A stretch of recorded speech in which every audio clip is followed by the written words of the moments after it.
आज की वीडियो है रबर बैंड कटिंग प्रोसेस के बारे में। तो मशीन मार्केट से आपने अगर परचेज़ कर ली है और आपके पास में ट्यूब भी अवेलेबल है, तो आगे की प्रोसेस आज हम आपको बताएंगे कि rubber band cutting process start कैसे करनी है। तो सबसे पहले तो आपको लगेगा पानी।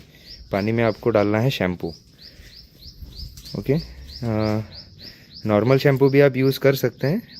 ये रबर ग्रेड का अलग सा भी शैम्पू आता है, ठीक है। जितना अच्छा चीज़ आप यूज़ करेंगे उतनी अच्छा उसका रिज़ल्ट आएगा, ठीक है।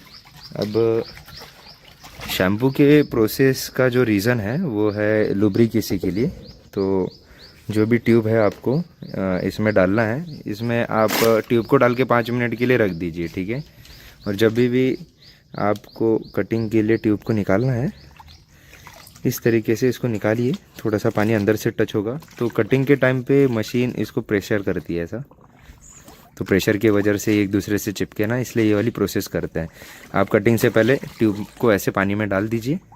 5 मिनट के बाद में आप उसको कटिंग के लिए लगाइए। कटिंग पे मशीन को आपको थोड़ा सेटिंग करना है कटिंग पे लगाते वक्त। ये ज़रा मैं आपको समझाने की कोशिश करता हूँ। यहाँ पे एक ब्लेड है, आप देख पा रहे हैं, तो ये अंदर, ठीक है। और एक ब्लेड ये सामने है, ओके। तो ये ब्लेड ये ब्लेड यहाँ से घूम रहा है, ये पुली है, ओके। इस पुली से हम घुमा रहे हैं इस ब्लेड को। तो ये ब्लेड जब एक दूसरे के पास में रहता है तो ये वाला पार्ट प्रेस हो जाता है। अभी मैं और आपको करके दिखाता हूँ। ये ब्लेड एक दूसरे के पास में आ गए। तो अब यहाँ से अगर आप ट्यूब को डालेंगे तो जाएगी नहीं, वो इंसर्ट नहीं होगी। देखिए अभी मैंने इसको उठा लिया है पर आगे का मुँह बंद है, ओके। तो आपको क्या करना है, जब भी आपको ट्यूब को डालना है, ये चीज़ ध्यान में रखनी है कि इसका जो ब्लेड का जो मुंह है वो आगे की तरफ है। ये देखिए अब ये मशीन आगे की तरफ मुंह है इसका, ठीक है। देख पा रहे हैं आप, ये वाला पार्ट भी खुल गया है, ठीक है। ध्यान से देखिएगा। अब मैं एक बार घुमाऊंगा तो नीचे जाएगा, देखिए नीचे चला गया। और जैसे जैसे हम इसको आगे लाएंगे ये ऊपर आ जाएगा वापस। ये देखिए वो खुल गया। डालिए ट्यूब। तो ट्यूब इंसर्ट करते वक्त मशीन में एक चीज़ ध्यान रखनी, मशीन के ब्लेड, जो ये वाला ब्लेड है इसका मुंह आगे की तरफ होना चाहिए। और इसके बाद में आप ब्लेड को ट्यूब्स को इंसर्ट करिए। जब मशीन एक ट्यूब को खींच रही होती है, ये रोलर उस ट्यूब्स को खींचते हैं, तो ये कम कम होती जाती है, ठीक है। लास्ट में पूरी ख़त्म हो जाएगी। तो इसके पीछे ट्यूब को इस तरीके से लगाना पड़ता है सर, ये देखिए। प्रैक्टिस के बाद में आप इसको एक हाथ से भी कर सकते हैं। ये इस तरीके से खींचता जाएगा मशीन में, ओके। इसके पीछे फिर आप इस तरीके से लगा दीजिए, ठीक है। ये इसको ऐसे दबाया और इजीली इसमें इंसर्ट कर दिया, ये अटक गया। इस तरीके से आपको मशीन चालू करके दिखाते हैं हम लोग। ये पानी का प्रोसेस कर लिया। मशीन स्टार्ट करने से पहले ब्लेड पे आपको पानी डाल लेना है, और जब मशीन चालू है तब भी आपको ब्लेड पे पानी डालते रहना है। इससे ब्लेड की भी लाइफ बढ़ती है और एक अच्छा रिजल्ट। तो हम मशीन स्टार्ट करने जा रहे हैं, आपको दिखाते हैं कटिंग।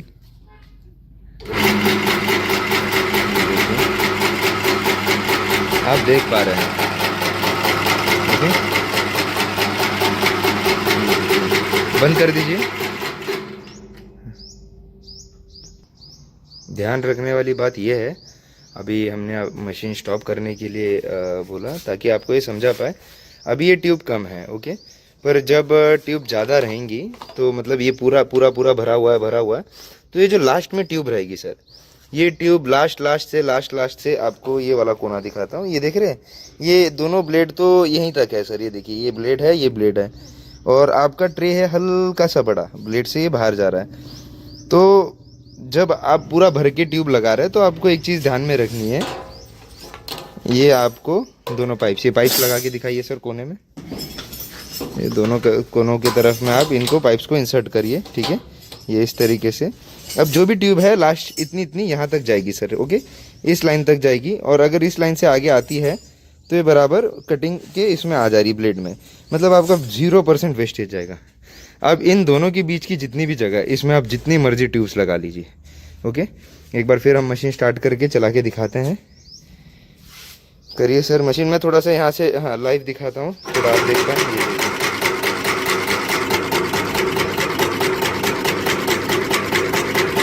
मशीन को बंद करिए।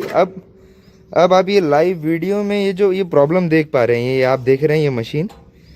तो आपको इसके लिए चिंता नहीं करनी है, ये मशीन भी फिट ठीक होती है। इसको हम ऑन कॉल आपको और लाइव वीडियो पे ठीक करके दिखाते हैं। इसकी सेटिंग के लिए अगर आप चाहते हो कि इसकी सेटिंग कैसे करनी है तो आप हमें ज़रूर मैसेज करिएगा, अभी हम आपको ये ठीक करके दिखाते हैं प्रॉब्लम। मशीन में नॉर्मली ये ब्लेड्स के लिए सेटिंग है, तो ब्लेड आगे जाएगा, ये पीछे जाएगा, ये इन दोनों बोल्ट्स पे सेट होता है। अलग अलग मैन्युफैक्चरर्स इसको अलग अलग तरीके से डिज़ाइन करते हैं, कोई एक बोल्ट देता है, कोई 2 नट बोल्ट देता है, कोई 3 देता है, ठीक है, जिसको जिस तरीके से समझ में आता है। ये काम स्पीड से नहीं होने वाला है, एक बार आपको एक बार सेटिंग करने तक थोड़ा धीरे धीरे सेट करना है। एक बार हम एक और बार ट्राई करके देखते हैं। देखिए सर, ये अब पहले से थोड़ी सी हल्की प्रॉब्लम है, ओके, और कम होके आ रही है, ठीक है। तो आपको ऑन ये चालू मशीन में ही हल्की हल्की सेट करनी है। आप देखिए सर, ये देखिए प्रॉब्लम सॉल्व हो गई है आपकी, ओके। ये देखिए सर, 0% वेस्टेज, आपने अब मशीन को फिट कर लिया है, ओके। मशीन बंद करिए एक बार। तो आप एक अच्छी क्वालिटी की मशीन लीजिए। मशीन की सेटिंग होती है, मशीन में बस 2 ही सेटिंग है, ये ब्लेड्स की सेटिंग। अगर ब्लेड्स की सेटिंग ठीक है तो आपका 0% वेस्टेज जाएगा। जो पहले प्रॉब्लम आ रही थी वो प्रॉब्लम हमने मशीन चालू रखते हुए इन बोल्ट्स को एडजस्ट करके हमने उसको ठीक कर दिया। उसको एडजस्ट करना भी आना चाहिए, अगर आप गलत से एडजस्ट करेंगे तो आपका ब्लेड टूट जाएगा। तो किसी एक्सपीरियंस बंदे से आप एक बार लीजिए, राय मशवरा करिए कि इसको कैसे करना है। और ये दूसरी सेटिंग है मशीन में साइज़ सेटिंग के लिए। हम अगली वीडियो में साइज़ कैसे सेट करते हैं ये भी आपको दिखाएंगे। कोई स्पेशली वीडियो चाहता है तो हमें मैसेज ज़रूर करिएगा। आगे की प्रोसेस की ओर चलते हैं। अभी कटे माल का क्या करना है, तो हमें बस ये कटे माल को पानी में से अलग कर लेना है, ओके। ये देखिए, इस तरीके से ये पानी है, इसमें से आपको कटे माल को अलग कर लेना है, ये इस तरीके से, ओके। अब इसके आगे की प्रोसेस तब होगी जब ये सूख जाएगा। तो ये सूखेगा कैसे, तो नॉर्मल कपड़े जैसे सूखते हैं, बरसात में थोड़ा सा आधा 1 घंटा ज़्यादा लेते हैं, गर्मियों में ये जल्दी सूख जाते हैं। सेम सूखने के बाद इसमें से पूरा पानी उड़ जाएगा, पूरा ड्राई हो जाएगा। आपको समझ में आ गया, सूखना है, इसके बाद ही आगे की प्रोसेस होगी। तो मैं थोड़ा सा आपको सूखा हुआ माल दिखा देता हूँ, ओके।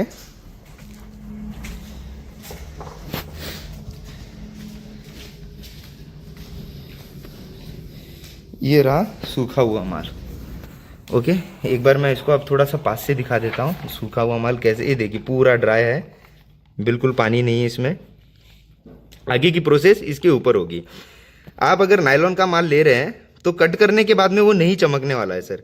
इसके आगे एक प्रोसेस है ऑयलिंग, जिसमें सिलिकॉन ऑयल का यूज़ होता है। वो कैसे लगाते हैं वो मैं आपको दिखा देता हूँ, ज़रा लगा के दिखाइए हमें। ये देखिए, ये भाई साहब ने बस हाथ डुबाया और ये इस पर रगड़ दिया, ओके, हो गया, प्रोसेस कंप्लीट हो गई है। ये देखिए, और अब ये ऑयलिंग लगाने के 3-4 घंटे के बाद में ये चमकेगा। नायलॉन माल जो है ट्यूब नहीं चमकती है, या फिर कट किया हुआ माल नहीं चमकता है। उसमें जो शाइनिंग है, जैसे कि आप ये देख पा रहे हैं, देखिए ये शाइनिंग। ये शाइनिंग के लिए आपको ऑयल लगाना है। ऑयल लगाने के बाद में 3-4 घंटे के बाद में ट्रांसपेरेंसी आएगी।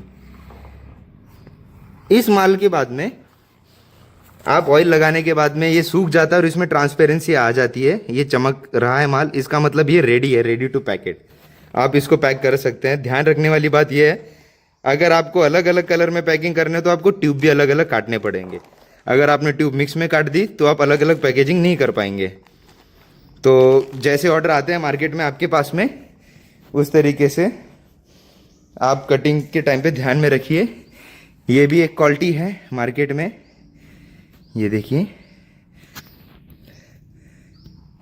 ये है सैनेक्स का माल है सर ये, ओके। ऑयलिंग हो गया है, आज ये पैकेजिंग होगा। देख रहे हैं पूरी शाइन आ गई, इसमें शाइन आ गई, मतलब आप ये पैकेजिंग के लिए रेडी है, कोई प्रॉब्लम नहीं। ये रहा, ये वाटर लाइन देख पा रहे हैं आप, कितनी फिनिशिंग है। आपको पूरी प्रोसेस के बाद ही माल को पैकेजिंग करना है। माल को पूरे प्रोसेस के बाद पैकेजिंग करने के बाद में नायलॉन रबड़ में आपको एक चीज़ और ध्यान में रखनी है कि ये माल धूप में नहीं रखना, आपको धूप में रखने से इसका कलर डाउन हो जाता है। मैं आपको एक दो ट्यूब उठा के दिखा देता हूँ कि ये कटिंग से पहले कैसे दिख रहे थे और कटिंग के बाद में कैसे हैं। ये देखिए सर, ये ट्यूब कटिंग से पहले ऐसे थे, फिर हमने इसका शैम्पू का प्रोसेस किया, कटिंग किया, और ये पिंक वाला कलर अब ये ऐसा है, और 2-4 घंटे के बाद में ये पूरी तरीके से ट्रांसपेरेंट हो जाएगा। ये देखिए अभी से ट्रांसपेरेंट होने लग गया है, देखिए। तो ऑयलिंग के बाद में ही ये माल चमकेगा। और वीडियोस के लिए और कोई इन्फॉर्मेशन के लिए आप कोई भी चीज़ जानना चाहते हैं रबर बैंड से रिलेटेड तो हमें मैसेज करिएगा। और अगर आप कटिंग मशीन यूज़ कर रहे हैं, किसी पार्ट की आपको ज़रूरत है रबर बैंड कटिंग मशीन में या कटिंग प्रोसेस में किसी भी केमिकल की ज़रूरत है, तो आप एक बार हमें कॉल कर सकते हैं।